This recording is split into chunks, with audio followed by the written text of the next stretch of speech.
You ask Tiger to solve. This deals with linear equations with one unknown. The final result is b equals 2. Let's solve it step by step. Simplify the expression. Group like terms.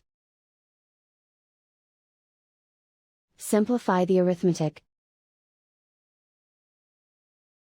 Swap sides.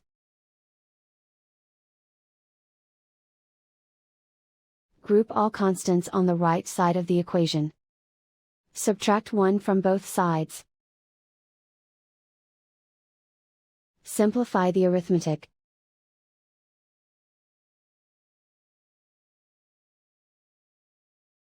Isolate the b.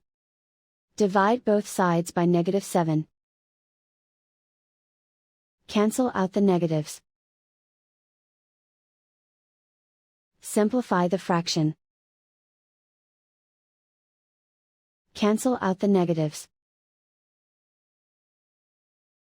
Find the greatest common factor of the numerator and denominator.